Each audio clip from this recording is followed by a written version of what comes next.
So good evening. My name is Pascal Clausen, and I'm Associate Director for the Liturgical Learning Center in Canada. And I will be teaching this course, Introduction to Liturgical Hebrew, a course in which we are going to be studying Hebrew from the perspective of a lay has taken or learned any Hebrew at all. We'll go through the whole process from beginning to end and some basic words. There's 6 class that's going to be tonight, talking about the origin of Semitic and Western scripts and languages to the Hebrew Aleph Bet, which is, of course, a play on alphabet, but not really. You'll figure that out. Then we will talk about Hebrew vowel reading in Unit 4, Unit 5, the synagogue liturgical cycle, and Unit 6, reading and pronouncing liturgical words, and be able to work your way through some of what's going on in a Jewish Christian congregation. You'll be able to follow what's happening, and you'll be able to do into this. And I'm hoping to get you on, and we'll show you some different ways to do that later. With that you should all have received by email, entitled Introduction, Lesson 1 of Semitic and Western Scripts. And I'm just referring to my notes here off on my other screen, so you can see me glancing over there. With the idea of liturgy, of course, is defined as a rite or body of rites prescribed for public worship. Numerous religions can use this idea of liturgy. It's just a way about which a congregation worships, the order, the different rites, the order of service, and so forth. And in Hebrew congregations, with the use of what is in English called a prayer book, but it's rightly a siddur in Hebrew.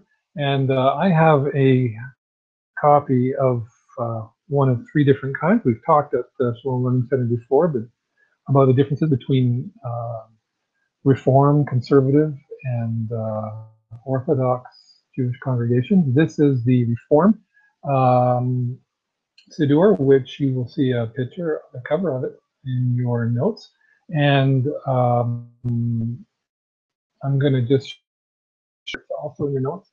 I'll bring it up and share it with you, and you can see it. Let me just do my screen sharing. Here it is. You should be seeing this on the screen. It's this portion of your notes. You'll see here we have contents, and you can see that it's prayers for weekdays, Shabbat, and festivals. And there are various prayers that are used in liturgies, in synagogues, and Jewish Christian congregations also have similar liturgies. These are varied, of course, from congregation to congregation, different kinds of sidurs from different groupings within Judaism and even within Messianic congregations. The left is the table of contents, just to give you a sense of what's contained within a typical siddur. To the right, you see a page that I've extracted. I think it's page 120, and that is the siddur page for lighting the candles during the Kabbalat Shabbat. And you can see some features here that are interesting. You, of course, see some Hebrew script, which you will be learning. And you also see English script that is translating it, and in 2 different ways. To the right, we see the Hebrew script of the main prayer for the lighting of the candles. And to the left, we see a transliteration, which I'm just going to zoom in here for you so you can see it better. There it is. So you see here the Hebrew script to the right. You see the transliteration, where we've taken roughly the English equivalent of these letter sounds in Hebrew and put them in English text for you so that you can read them. Course, the expectation will hold just a second.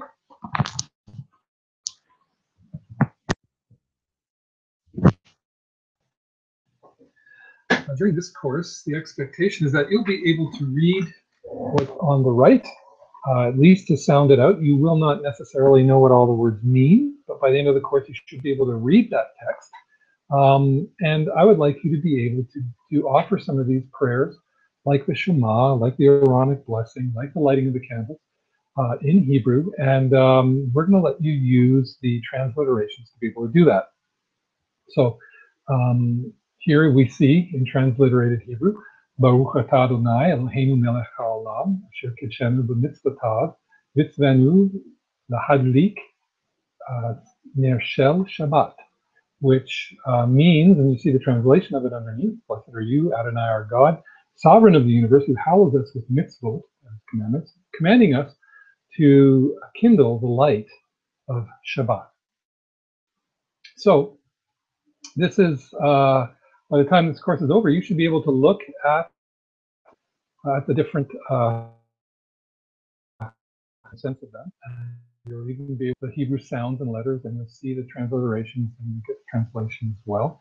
Not all Sidduras, of course, have this feature, but the English ones do for English congregations in North America, and that is our goal. So I'm going to stop sharing here for a minute, and you should get my face back. There we are. And the whole idea of the Siddur, the liturgy service in Judaism is modeled after the temple services. As you know, in AD 70, the Second Temple was destroyed, and since that time, Judaism has not been able to celebrate the sacrifices and use the temple, and therefore they were confronted with a conundrum. How do we continue as a religion without the central focus of our religion, which is the temple and its services? And so the rabbis got together at the Council of Yavne to discuss how to do this, and rabbinic Judaism evolved, centered around the synagogue and the home. And so in place of prayers, in place of sacrifices, prayers were offered, and these different liturgies. And so the home and the synagogue take the place of some of those temple features. It's interesting, even today, if you were to look at a synagogue, you'll see men and women are separated, just like in the men's court and the ladies' court, in Orthodox synagogues at least. You'll see the Aron Kodesh, the Holy Ark, at the front, which houses the Torah scroll, and it will have a curtain in front of it, just like the holy and most holy compartments of the temple. And so you'll see these featured prayers are offered at the same time that the temple sacrifices were taking place on a daily basis. And so that's why you see the Siddur developed with daily Shabbat and festive prayers is part of liturgical churches that have annual cycles of prayers, readings, festivities, and so forth, which is somewhat modeled after this, actually. And as I've studied it, I see more and more some of these connections between the liturgies of Judaism and modern Christianity, which kind of morphed as Judaism and Christianity went down separate paths. It's interesting if you want to get a sense of what the daily routine or rituals looked like in the temple. One of the great authors, convert to Christianity from Judaism in the 19th century, Dr. Mishan, wrote a book called The Temple, Its Ministry and Services as They Were at the Time of Jesus Christ. And I recommend you have a read of that. You'll give very minute details as to what took place in the temple, and I think you'll find that to be very enlightening if you feel so inclined to delve into that. Now, let's start to talk about the development of language, and specifically the development of Semitic languages. I'm going to actually focus on scripts more than language at the moment, and I think you'll find something uniquely interesting in this development of scripts that we have even down to today. I'm going to share the screen again. This is still in your handouts, these two graphics. And let's have a look here. There it comes. There you have it. I'm going to zoom in again so you can see it better. Interesting. Oops, I shouldn't point that way. It's interesting to me that the modern languages that we have today that evolved through Greek and Roman actually have their origins in the Middle East and in Semitic scripts. And you can see here, this comes from a book entitled Hebrew Word Pictures by Dr. Frank Sukens.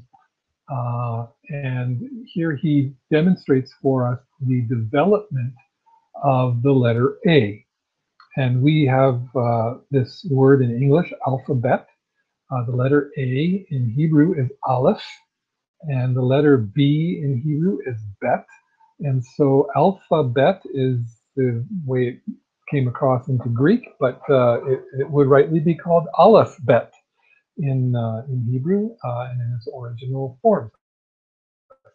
It's interesting to note that the Hebrew language originally was a pictographic language. So the symbols were not just random symbols to represent different sounds, but actually represented objects, everyday objects.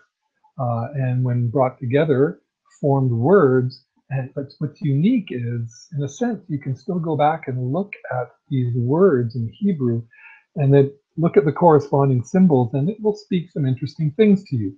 We may get a chance to get into this later on. It's a field of endeavor that you'll find on the internet that many people talk about, and there is some scholarly debate about it, but it is interesting nonetheless. So I'm going to share a little bit of it with you and give you a sense of how this works. You see here that the letter Aleph originally was a you can see the head in the Proto-Canaanite to the left. I'm circling my mouse around it now. The head to the left is the head of an ox. You can see the skull with the kind of the horns as well. And you see how that develops into early Phoenician and then Pool of Siloam, Aramaic, Dead Sea, modern Hebrew. We even have modern cursive Hebrew, which we're not going to be teaching in this course because we're only dealing with biblical Hebrew here, and that really deals with modern Hebrew, but not modern cursive. But what's interesting is you can see this connection between the early Phoenician in Hebrew and how it starts to move off and from there into early Greek, Etruscan, Latin, and today's modern English. And in fact, if you look at it, the modern English letter A is the early Phoenician and Hebrew letter turned on its side, and that's how it makes its way into our modern languages. Here you see the letter Bet, and you can see that it was originally modeling or describing a house.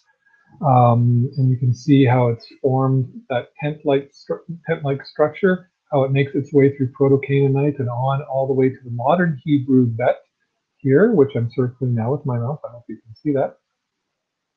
And this modern Bet is, of course, a Hebrew word for house. So bait is the Hebrew word for house, and it's still represented by this letter bet. And you see how it develops then through early Greek and into modern English as the letter B. The same can be said for the letter C, which is Gimel in Hebrew. It is actually a G sound. When it comes through to us from Greek and Roman, it actually morphs into a C. So we have Aleph, Bet, Gimel, Dalet, A, B, C, D. And you see how it was originally depicting a camel's head and makes its way through the different early languages, through the Dead Sea Scrolls into modern Hebrew with this symbol over to the right.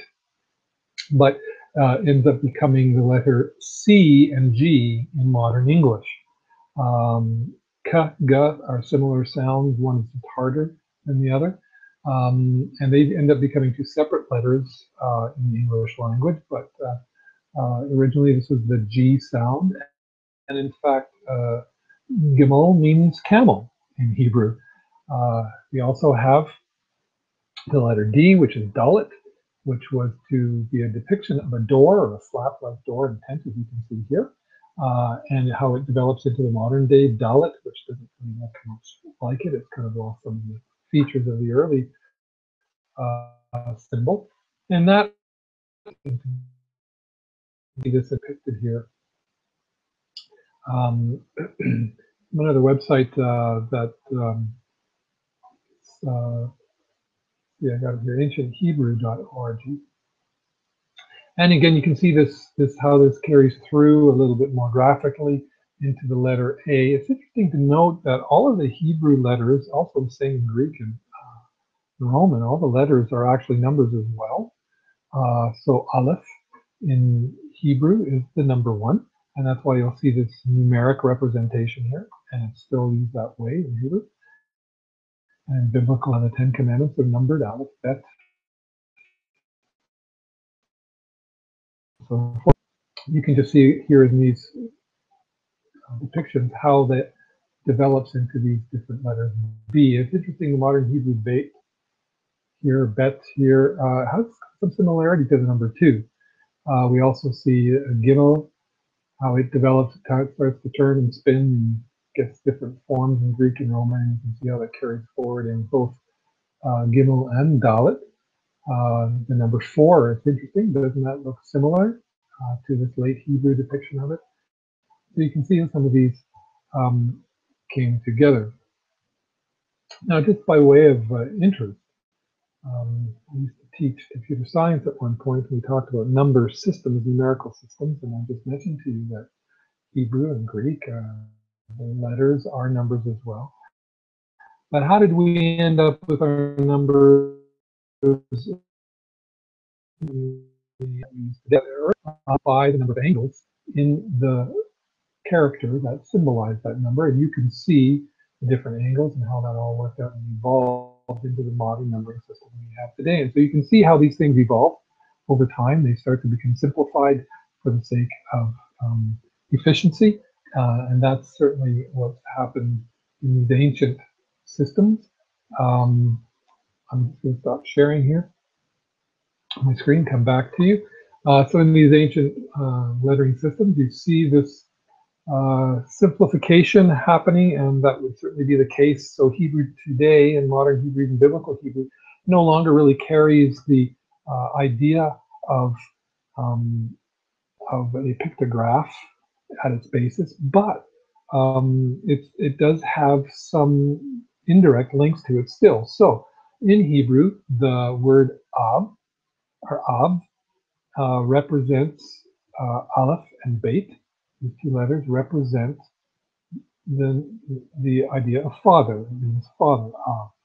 And it's interesting that you have, if you were to take these two letters, aleph and bet, incidentally, Hebrew reads from right to left, not left to right like we do in English. But if you take these two ideas, aleph, bet, and you take them to their symbolic level, we have aleph, the ox, bet, the house.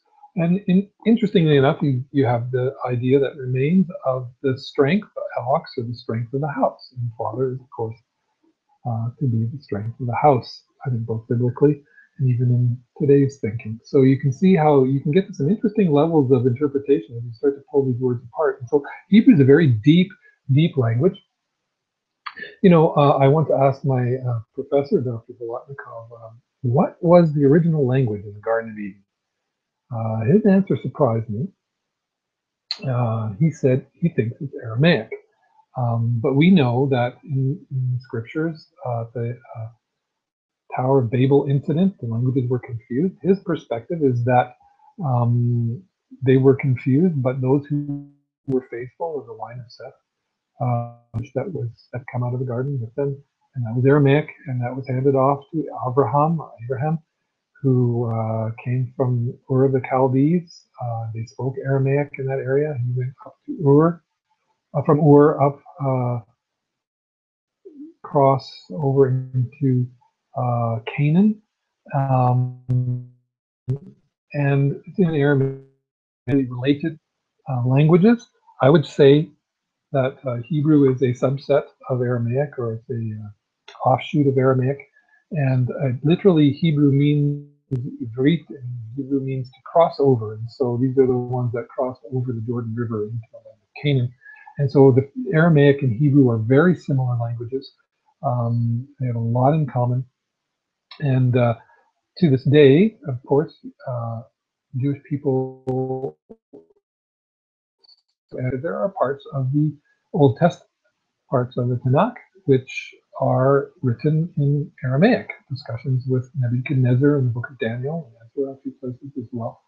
And so it is not a dead language in that sense from the perspective of biblical study. Um,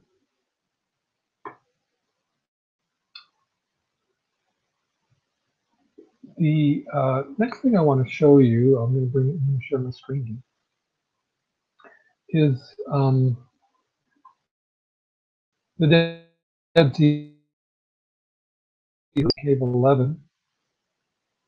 And what's interesting to me is this is now, as you can see, these are now in a more, what we consider to be a more modern Hebrew script, although it's a little looser than what we would see today. But what's fascinating is that when the scribes wrote the Tetragrammaton, the Yod He Vav He, the name of God, Hashem, they wrote it here in the Paleo Hebrew, in the old pictographic style. I'll show you a blow up of it. And that's fascinating, the name of God, so sacred even at that time, that they would revert to the old characters to represent God. Yod He, Vav He. It's interesting, the Yod represents the hand. He is the idea of a window. The Vav is an idea of a nail, and the He again is an idea of a window. And some have suggested, and I'm not going to be emphatic about this, but it's an interesting kind of, I wonder. Some of us have suggested that this Yod is, of course, um, the hand. The window is this idea of beholding. The nail, of course, is the nail or stake that was used in the tent. And then we have the idea of beholding again. From this, you can infer the idea of behold the hand, behold the nail, as part of the name of God. I wonder if there's any connection there. But I'll leave it with you to pray about that and to see what you think. Again, I'm not being very scholarly about this, but I think it's an interesting insight nonetheless.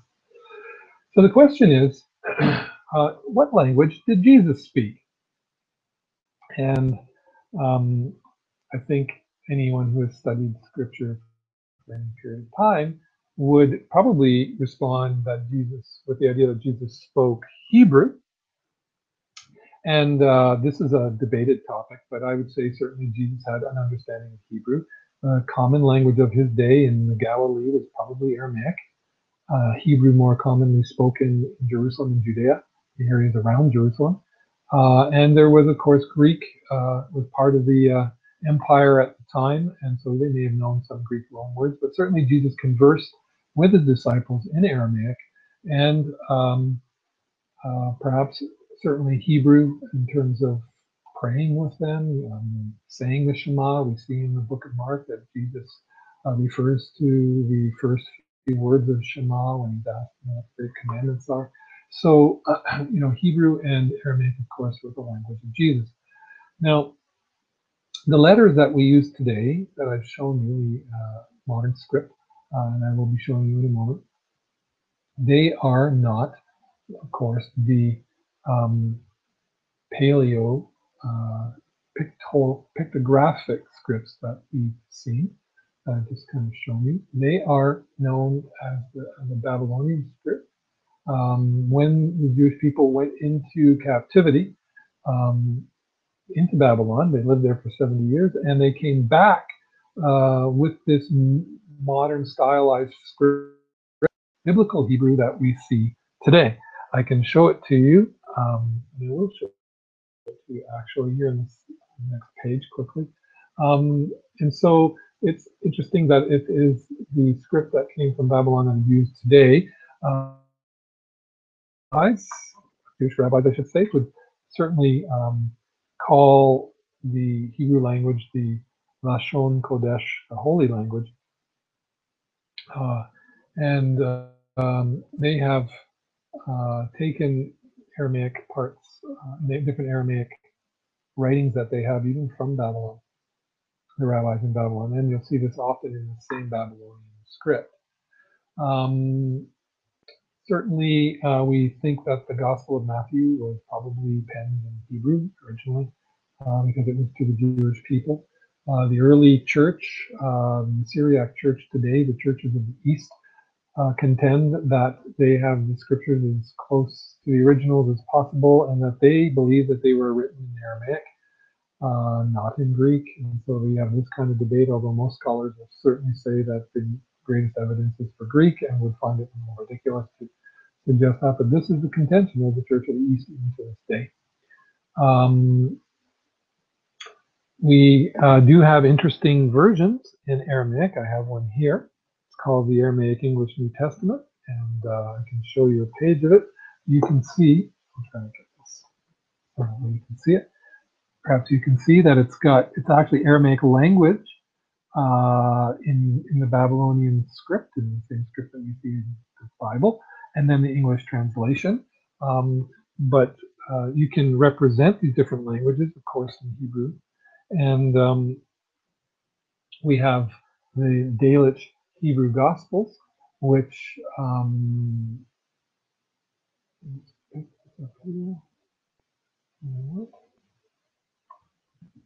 you'll see in your handouts, the Dalish Hebrew Gospels. And you can see that we've taken the Gospels,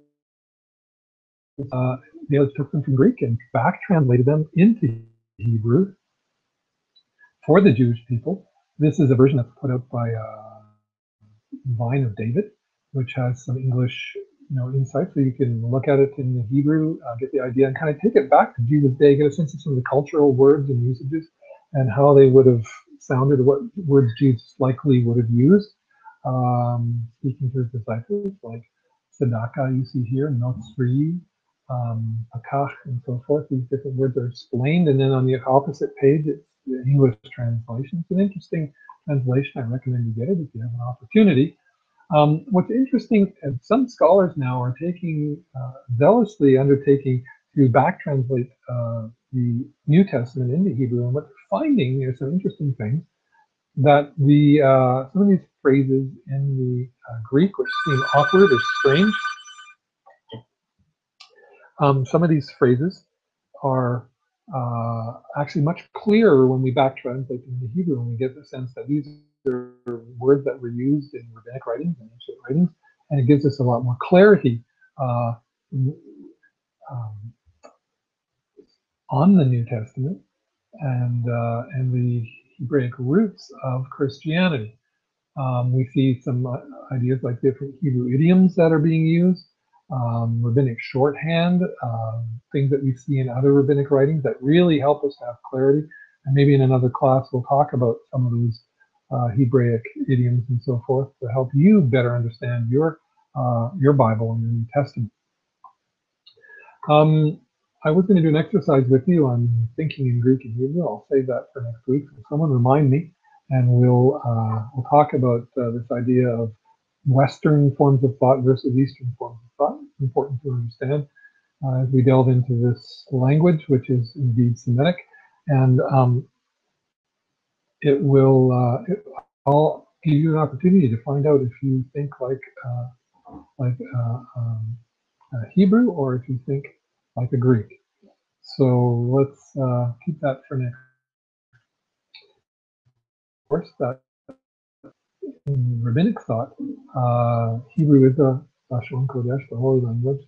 And God spoke the world into existence. And so in the rabbinic mind, each of one of these letters represents a one of those sounds that perhaps God spoke the world into existence with. And I think that's an interesting concept. Let's move now to the alphabet um, in your handout. I'll bring that back up here now. And you can see here that I have represented the entire alphabet here. And we have the alphabet through from Aleph to Tav. In the New Testament, that's translated Alpha to Omega because that's how you would think of it in Greek alphabetical term. But it would likely have, Jesus would likely have said Aleph Tav. So here we have the entire alphabet of 22 characters, starting with Aleph, ending with Tav. I will go through them with you just now, and you'll see that there's a chart underneath which tells you the name of the letter and then the sound it makes. Here they are: Aleph, Bet, Gimel, Dalet, Hey, Vav, Zayin, Chet, Tet, Yod, uh, Kaf, Lamed, Mem, Nun, Samek, Ayin, Pei, Tzadi, Kof, Resh, Sin, Shin, and Tav. Sometimes I may have to take that out. So you can see here the name of the letter and then the sound it makes. Some letters make two sounds, and we will show you how to distinguish that as we get further on in the course. Sound, if you like, you can say like bet as you memorize these letters. And my goal is that you start memorizing them this week. Just start with and each get them all memorized so that by the time we get to the point where we're reading, you will be able to read them quickly. You can go online and find different manuscripts of Hebrew that you can go and read. You even find Hebrew Bible online, and you can just go through and read through the Hebrew Bible, not trying to sound the word out, but just spelling the letters. And you will then thereby learn the different letters of the alphabet. Unlike learning other languages, unfortunately, with Hebrew, you have to learn a whole new alphabet. But I wanted you get the idea that this alphabet is related in a way to the alphabets that we the alphabet that we use today in the West, and even in Greek and Roman. Here you can see another chart that I've added for you, also from ancient Hebrew there, which I'm not asking you to memorize or anything. I just wanted you to have it for your own reference, which shows the kind of different forms of the letters, what they depict, even the sense of the meaning. Remember, we talked about Av, father, being the idea of the strength of the house. You see here the idea of strong or house because it's an ox head or a 10th full time. And so you can play with that if you want. And then you can also see the sound, the letters and its names and so forth, and even the Greek and Latin equivalent. So that is the course tonight in a nutshell. We would ordinarily have time for questions and answers, but if you have any questions, ask them next week. And it's been great to spend this time with you. And I'd love to conclude with a prayer. Vinu Melkeinu, our Father, our King, we thank you for this opportunity that we've had tonight to learn the Lashon Kodesh, the holy language, the Hebrew that underlies the Old Testament and even the thoughts and culture of the New. May you bless each student, Lord, as they seek to learn this new alphabet, as they learn the Hebrew roots of their faith, that it may be enlivened and that they may gain a depth that they've never gained before. We thank you for this course. May you bless us and help us with our technological issues so that we can get together again next week at this time. In the name of Yeshua. Amen.